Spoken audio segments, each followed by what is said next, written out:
बहू मेरा सम्मान नहीं करती। माँ जी, आपसे कहा था कि मैं अपने कमरे में जा रही हूँ, ये खीर देख लेना और ड्राई फ्रूट्स डाल देना। क्या कर रही थी आप? सारी खीर जला डाली।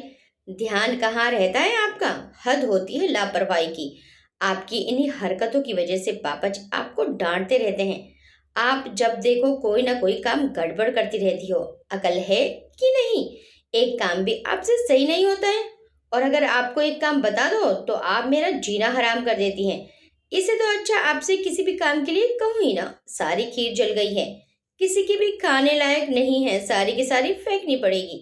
सुनंदा जी अपनी बहू सीमा की कड़वी बातें सुनकर अपमान का खूंट पीकर रह गई। उनकी आंखों में आंसू आ गए थे। उनका दिल चाहा कि अपना सिर दीवार पर दे मारे, परंतु ऐसा कर भी नहीं सकती थी। उनका बेटा अमित विदेश में जॉब करता है। अभी बेटा अकेला ही विदेश गया है, जल्दी ही बहू को अपने साथ ले जाएगा। सीमा एक तेज तर्रार लड़की थी। सीमा कभी अपने मायके चली जाती तो कभी ससुराल आ जाती।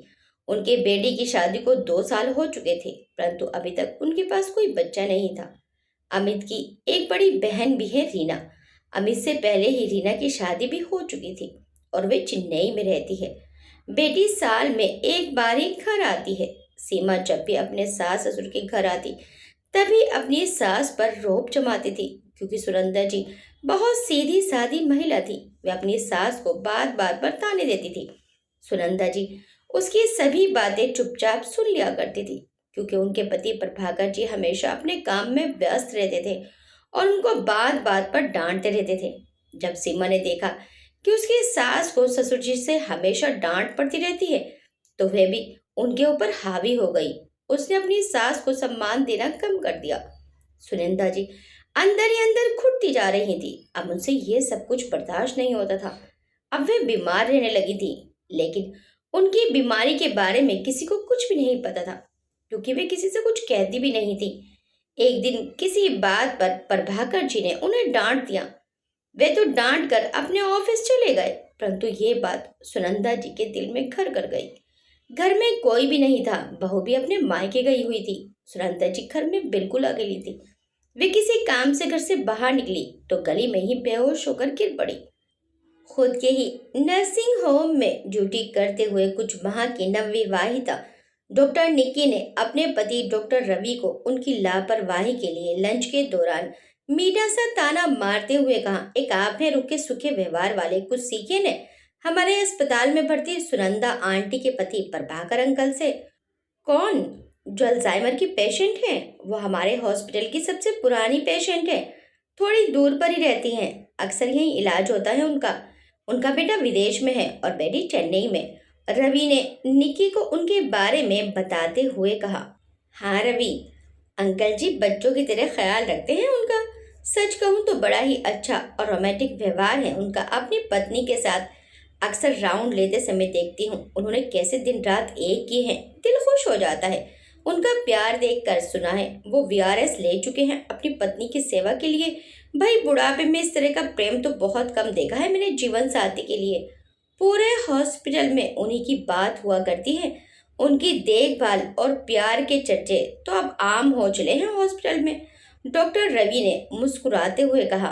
वाकई वो एक उदाहरण रख रहे हैं कपल गोल का। अच्छी बात है। पत्नियों को तो पति का ध्यान रखते अक्सर देखा है, पर पत्नी के लिए इस उम्र में उनका समर्पण देखने लायक है। निकी, रवि न्यू ईयर की छोटी सी पार्टी तो हम भी पेशेंट्स को देंगे। क्यों ना हम भी प्रभाकर जी से कुछ टिप्स लें। क्या पता कल हम भी आइडियल कपल बने कल के। हाँ निकी, 1 घंटे में हॉल में अटेंडेंस और पेशेंट्स को भी घर का फील आएगा जो ज्वाइन करेंगे, और अपनी बीमारियां भी कुछ टाइम के लिए सब भूल जाएंगे। रवि प्रभाकर अंकल को स्पेशली बोलना कुछ शेयर करने को, निकी ने कहा। ओके, रवि ने मुस्कुराते हुए कहा। और साल का सबसे सर्द और आखिरी दिन अस्पताल का सबसे खूबसूरत दिन बनने की ओर बढ़ चला। हॉस्पिटल का हॉल गुब्बारों से सजा था। कॉफी और हल्के फुल्के नाश्ते का इंतजाम और हवा में तैरते पुराने सदाबहार गानों की हल्की स्वर लहरियों ने अस्पताल को कुछ देर के लिए घर के एहसास में बदल दिया। जो मरीज आने में सक्षम थे वो आकर सीट पर बैठ चुके थे और थोड़ी देर में प्रभाकर जी भी सुनंदा जी के हाथों में हाथ डालकर उन्हें सहारा देते हुए आए तो सब उन्हें देखकर मुस्कुराने लगे। डॉक्टर दंपति ने सभी को नववर्ष की बधाई और सबके उत्तम स्वास्थ्य की कामना की। फिर सबसे बुजुर्ग दंपति वही दोनों थे, तो उन्होंने सुनंदा जी और प्रभाकर जी को बुके देकर उनसे अनुरोध किया कि वे दोनों अपने विषय में कुछ बताएं, क्योंकि अस्पताल प्रशासन के हर कर्मचारी और स्वयं उन दोनों की नजर में वो आदर्श दंपति के हर मानक पर खरे उतरते थे। प्रभाकर जी ने शेष ने सबको अभिवादन किया और एक प्रेम भरी दृष्टि अपनी पत्नी की ओर डाली। सुनंदा जी सफेद बॉब कट बालों में, ऊनी ड्रेस में और लाल जैकेट में किसी मासूम गुड़िया सी दिख रही थी। उनके चौड़े से सांवले सलोने माथे पर बड़ी सी बिंदी यूं लग रही थी मानो अंधेरे को चीर कर बाल सूर्य उदित हो रहा है। उपस्थित लोग उनसे कपल गोल्स लेने की प्रतीक्षा कर रहे थे। प्रभाकर जी ने अपनी खुशनुमा गंभीर आवाज में सभी को नव वर्ष की बधाई देने के बाद मुद्दे की बात पर आते हुए कहा, मुझे बोलने का मौका देने का बहुत बहुत शुक्रिया। मेरे प्यारे साथियों, पहले मैं बिल्कुल भी ऐसा नहीं था जैसे कि आप सब लोग आज मुझे देख रहे हैं। घर और घर वालों को बेहद अनुशासन में रखने वाला। इस सब में सबसे ज्यादा जाति की तो अपनी पत्नी के साथ। बच्चे लायक होकर अपने रास्ते पर चले गए, पर मैं वहीं रहा। सुनंदा की तकलीफों से तो मेरा परिचय ही ना था, ना ही मुझे कभी इसका एहसास हुआ, ना ही उसने कभी कुछ बताया। मेरा ध्यान बस मशीनी सुविधाओं तक सीमित रहा। एक दिन मैंने उसकी लापरवाही पर उसे फिर से डांट दिया। दिमाग कहाँ रहता है तुम्हारा? बहू दामाद वाली हो गई, पर रही उतनी ही धीमी और लापरवाह। कड़क शब्दों में लगाई फटकार उसका दिल बुरी तरह चीर दे रही थी। उत्तर में सुनंदा का आंसुओं भरा, भीगा और अपमानित चेहरा लाल पड़ चुका था। आंखों में एक डर प्रतीत हो रहा था। चेहरे की हवाइयां तक उड़ गई थी। एक डॉक्यूमेंट को रखकर भूलने और उसके फोटोकॉपी के लिए अपमानित कर मैं ऑफिस निकल गया। पर उस दिन मुझे कुछ अजीब सा महसूस होने लगा। अजीब सी बेचैनी मुझे चैन से जीने नहीं दे रही थी। न जाने क्यों घबराहट बढ़ रही थी, दिल की धड़कनें तेज हो रही थी। तभी मुझे पड़ोस के एक जान पहचान के दुकानदार का फोन आया। भाई साहब, भाभी जी सड़क पर एक स्कूटर से टकराकर बेहोश हो गई हैं। यह सुनकर मैं हड़बड़ाहट में भागा। मुझे समझ में नहीं आ रहा था कि अचानक ऐसे कैसे हो गया। पड़ोसियों ने उन्हें यहाँ भर्ती करवा दिया था। जब मैं आया तब तक प्राथमिक उपचार भी शुरू हो चुका था। ग्लूकोज उसकी नसों में जीवन बनकर खुल रहा था। हॉस्पिटल के बेड पर अपनी पत्नी को अधमरी हालत में देखकर मैं बेचैन हो उठा। मैं इनके होश में आने की प्रतीक्षा करता हुआ वेटिंग एरिया में बैठ गया। पेशेंट को होश आ गया है ये जानकर जब इन्हें मिलने गया, पर उन्हें अपनी ओर अजनबियों की तरह आंखें फाड़ कर ताकते पाया तो कुछ सहम सा गया। मेरी पत्नी मुझे ऐसे देख रही थी जैसे हम कभी 7 फेरों के बंधन में बंधे ही नहीं। नंदा, अब कैसी हो? अपनी आवाज को भरसक मुलायम बनाते हुए कहा, मगर उसकी आंखों में पहचान के चिन्ह न पाकर मायूस हो गया। मेरी बेचैनी और बढ़ती जा रही थी। नर्स ने मुझे बाहर आकर आराम से बैठने को कह दिया। व्यथित हृदय से मैं सीधे डॉक्टर के पास अपनी पत्नी का हाल बताने पहुंचा। डॉक्टर साहब ने मुझे सुनंदा की मेडिकल हिस्ट्री जानने के लिए उनके पुराने इलाज के पर्चे मांगे। घर जाने पर वो मुझे मेज की दराज में ही मिल गए। उसी में मिली उसकी डायरी और टुकड़े टुकड़े में बटी हुई पीड़ा। उसे मैंने जेब में रख लिया। अस्पताल में समय काटने का वही एकमात्र सहारा जो थी। सुनंदा ना सही अभी, उसकी डायरी ही सही, मैं उसकी डायरी से ही बातें कर लूंगा, जिसमें कहीं उसने लिखा था कि अगले जन्म में मुझे मेरे पति ही मिले, जो मेरे हमसफर, मेरे जीवन साथी, मेरा जीवन है। मैं मानती हूँ थोड़े अकड़ू हैं, लेकिन मुझे प्यार भी तो बहुत करते हैं, मेरी हर ज़रूरत का ख्याल रखते हैं। लेकिन मुझे उनकी एक बात पसंद नहीं आती, जब मुझे कभी बहू के सामने डांट लगाते हैं तो इसी कारण बहू भी मुझे सम्मान नहीं देती। बस यही एक बात है जिसकी मुझे उनसे शिकायत है। नहीं तो वे मेरे दिल पर राज करते हैं, लेकिन मुझे भी मरते दम तक इंतज़ार रहेगा। कभी ना कभी तो एक दिन ऐसा आएगा ही जब उनकी ये एक कमी भी पूरी हो जाएगी। बच्चे तो अपने अपने रास्ते चले गए, जिन्हें मैंने अपनी कोख में रखा वही साथ छोड़कर चले गए, परंतु मेरे पति ही मेरे साथ हैं। मैं बस यही सोच सोच कर मन हल्का कर लेती हूँ। मेरे पति के साथ फेरों के समय जो वचन लिया था वो निभाया है। काम के चलते व्यस्त रहते हैं तो क्या, हैं तो मेरे साथ ही। हे मेरे प्रभु, अगले जन्म मुझे मेरे पति ही मिले, बल्कि हर जन्म में मुझे मेरी यही पति मिले। उफ। उसकी अनुपस्थिति में वो डायरी बोल रही थी। उस डायरी में लिखा एक एक शब्द मुझे अंतर तक झंझोड़ रहा था और मैं उसे पढ़ते हुए सुन रहा था। उसमें लिखे एक एक शब्द मेरे कानों में नंदा की आवाज बनकर गूंज रहे थे। डॉक्टर साहब ने उन्हें जांचों के पुख्ता आधार पर बताया कि आपकी पत्नी कुछ समय से अल्जाइमर की समस्या से जूझ रही है। मैं हैरान था जब मुझे पता चला कि मेरी नंदा इतनी बीमार है।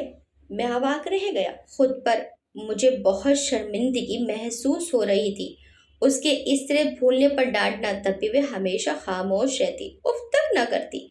अपनी बीमारी का कभी बताया तक नहीं और ना ही कभी बेहोश होने की मुझे खबर भी लगने दी। ये सब पढ़कर मेरी आंखों से आंसू बहने लगे। मैं तुरंत खड़ा हुआ और अपनी सुनंदा को दूर से ही निहारने की कोशिश में लग गया। उसका चेहरा देखकर मेरे दिल को शांति प्राप्त हुई। फिर जब भी कुछ देर के लिए घर जाता तो मेरी कमाई का भाए भाए करता घर और सारी बेजान महंगी मशीनें मेरा मजाक उड़ाती लगती। घर की जान तो मेरी पत्नी ही थी। एक उसकी अनुपस्थिति से सब कितना सूना और डरावना हो गया था। रसोई घर और कमरे अपनी मालकिन के बिना अनाथ लग रहे थे, मानो घर की दीवार, घर की हर एक चीज नंदा को पुकार रही हो। हर चीज आज नीरवता से घबराहट हो रही थी। मैं चूड़ियों और पायल की आवाज को खोज रहा था।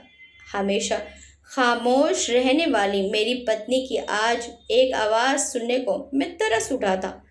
मेरा घर मेरी नंदा से ही उजागर था। क्या करूं इन चार दीवारी का, क्या करूं इस मैनेजमेंट का जो मैंने आज तक अपनी पत्नी को नजरअंदाज करके बनाया है।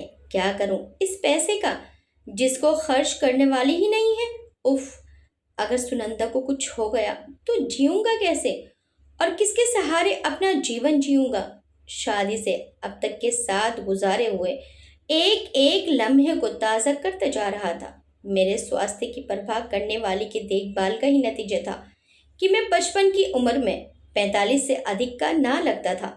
मैं उसके प्रति इतना लापरवाह कैसे हो गया था, यही सब सोच मेरे दिमाग से टकरा रही थी। बच्चे तो फोन और वीडियो कॉल से अपने कर्तव्य पूरे कर रहे थे। ये चैन से सो रही थी और मैं नींद से आज जागा था। अब घबराहट हो रही थी उसके बिना कि अगर उसे कुछ हो गया तो क्या करूँगा। रात भर जागता रहा और सोचता रहा कि उसके आराध्य लड्डू गोपाल से ही प्रार्थना करूँगा। पहले तो मुझे ये सब व्यर्थ लगता था, पर सुबह जल्दी उठा तो लड्डू गोपाल को स्नान करवाकर वैसे ही तैयार किया जैसे वो करती थी। अब नंदो को कुछ होश आने लगी थी। वो मुझे पूजा का तिलक लगाए देखकर मुस्कुराई भी।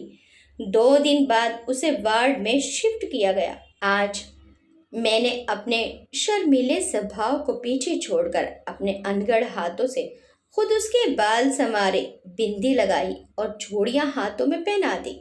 जब उसकी मांग में सिंदूर लगाकर उसके पास फूल रखे और उसके बालों में फूल लगाए तो उसकी आंखें भर आई। उसके चेहरे पर एक अलग ही खुशी नजर आ रही थी। फिर थोड़ी देर और सोने के बाद जब उसने मुझे पहचाना तो एक अजीब सा सुकून मिला जिसने मुझे अंदर तक ठंडा कर दिया। उसके शांत चेहरे में कभी मुझे बेटी की झलक मिलती तो कभी बेटे की। हाँ, उसमें ही मैं और मेरा परिवार बसता था, उसमें ही मेरा जीवन बसता था। उसके बिना मैं अधूरा अधूरा। उसकी दवाइयों की महक अब मुझे बुरी नहीं लगती। उसे खोने के ख्याल से भी मैं घबरा जाता। मैं उसकी परछाई बन चुका था और धीरे धीरे उसे मौत से छीन जिंदगी में लौटा लाया। धीरे धीरे हमें इनके साथ दवाइयों की महक से भी इश्क हो गया, हॉस्पिटल के बेड से भी प्यार हो गया। उसके जितने भी दुख थे अब खुद में लेना चाहता था और दुनिया की हर एक खुशी उसकी झोली में डालना चाहता था। उन्होंने हंस के कहा, तब ये साए बने हैं एक दूजे के। उसके मेडिकल ग्राउंड पर मुझे रिटायरमेंट में मिल गया। शायद उसे मुझसे ऐसी कोई उम्मीद नहीं थी, पर अब गृह लक्ष्मी मेरे साथ है। उसी दिन शाम को मैं खुद अपनी पसंद की पायल लाया और इनके पैरों में पहनाकर कहा, मुझे हर उस आवाज से प्यार हो गया है जो घर में तुम्हारे होने का एहसास कराती हो। तुम अब ऐसे कभी मत सोना। तुम सोती हो तो घर में सूनापन छा जाता है। तुम सही कहती थी, ये चूड़ियाँ, ये पायल, ये पूजा की घंटी मेरा आत्मविश्वास बढ़ाती थी कि मेरे मकान को घर उसकी मालकिन ही बनाती है। जो बात तुम कहकर ना समझा पाई, जो एहसास कभी मुझसे बात करके नहीं करा पाई, वह तुम्हारी बेहोशी ने कर दिया। तुम्हारी बेहोशी ने मुझे होश में ला दिया। और उसने जवाब में मुस्कुराकर मेरे हाथों में अपना हाथ रख दिया। मेरा घर अब फिर से चहकने लगा था उसकी उपस्थिति से। उसकी कद्र अब मैं सीख गया था। उसका एहसास अब मेरे दिल में था। मेरे दिल में मेरी नंदा का मान सम्मान और बढ़ गया। मुझको मेरी नंदा का इतना मान सम्मान करते देख मेरी बहू भी अब नंदा का बहुत सम्मान करने लगी थी। ये सब बातें सुनकर हॉल में जमा सभी लोगों की आंखों में पानी आ गया और सुनंदा जी भी रोने लगी। पूरा हॉल तालियों से गूंज उठा। रवि और निक्की की आंखें भी भर आई, पर भाकर अंकल ने नंदा जी को सीने से लगा लिया। पूरा हॉल उनका प्यार सम्मान देखकर ऐसे ही जीवन साथी की कामना करने लगा। निक्की रवि को हाथ मारकर बोली, मुझे तो प्रभाकर अंकल जैसा प्यार चाहिए। तो रवि भी मुस्कुराकर बोला, और मुझे नंदा आंटी जैसा। फिर दोनों मुस्कुराने लगे। आपको ये कहानी कैसी लगी हमें कमेंट करके ज़रूर बताइएगा। वीडियो अच्छी लगी तो वीडियो को लाइक शेयर सब्सक्राइब करना मत भूलिएगा। मिलते हैं नेक्स्ट टाइम एक अच्छी सी कहानी के साथ। Till then bye bye.